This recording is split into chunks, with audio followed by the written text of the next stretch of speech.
Astronomie, astrophysique, cosmologie, astroparticules. Ça se passe là-haut, par Eric Simon. Des chercheurs américains ont trouvé une nouvelle explication de l'accélération des particules phénoménale qui est produite par les jets de plasma au pôle des trous noirs. Ces résultats obtenus grâce à des simulations pourraient par ailleurs avoir des implications au-delà de la physique associée aux trous noirs, jusqu'à sur Terre. Ce n'est pas un hasard si cette étude émane du laboratoire national américain SLAC à Stanford, spécialisé dans les grands instruments pour la physique des particules. Le mécanisme que les physiciens ont trouvé grâce à des simulations intensives des émissions de particules dans les jets de plasma de noyaux actifs de galaxies est lié à la forme que peuvent prendre les lignes de champs magnétiques avec leurs implications sur les champs électriques.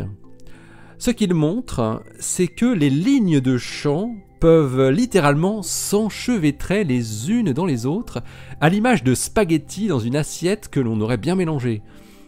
Ce faisant, ces champs magnétiques produisent des champs électriques extrêmement forts dans la direction du jet du plasma, ce qui devient le moteur de l'accélération formidable des particules chargées, en premier lieu des électrons et des protons, qui peuvent être propulsés avec une ultra haute énergie jusqu'à des millions d'années-lumière de distance. On sait déjà que des particules chargées peuvent être fortement accélérées dans des ondes de choc produites lors de supernovas ou lors de reconnexions magnétiques, quand des lignes de champs magnétiques se brisent et se rebranchent différemment. Le mécanisme d'enchevêtrement que publie cette semaine Paolo Alves, Jonathan Zreik et Federico Fiuzza dans Physical Review Letters est bien différent. Il est lié à la disruption du champ magnétique hélicoïdal lorsqu'il se distord et devient instable. Alves et ses collaborateurs, en simulant les zones proches des instabilités du champ magnétique à l'intérieur du jet du plasma, observent que l'enchevêtrement des lignes de champ magnétique permet aux particules de les traverser littéralement, au lieu de se mouvoir le long de ces lignes de champ. Et donc, d'être beaucoup plus sensibles aux champs électriques qui restent orientés dans l'axe du jet. C'est alors que les particules chargées peuvent être accélérées à des énergies démesurées et devenir des rayons cosmiques de ultra haute énergie. C'est la forte distorsion à petite échelle du champ magnétique qui produit l'enchevêtrement des lignes de champ, qui à son tour génère des champs électriques très puissants. Les électrons et les protons qui sont accélérés ont un destin différent. Les électrons de très haute énergie rayonnent leur énergie sous forme de rayons X par effet synchrotron ou de rayons gamma par effet Compton inverse. Tandis que les protons, eux, s'échappent du jet en conservant la direction de leur accélération qui correspond à l'axe du jet.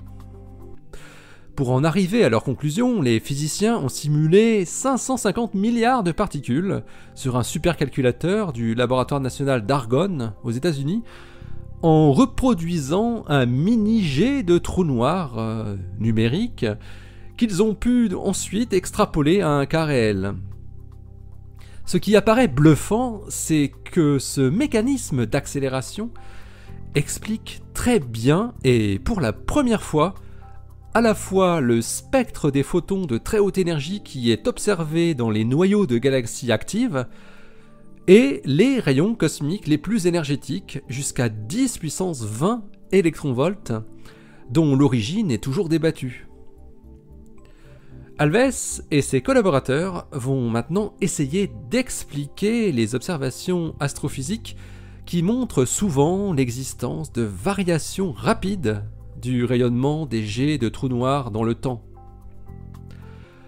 Ce nouveau mécanisme mis en évidence grâce à la simulation pourrait avoir une importance ici-bas.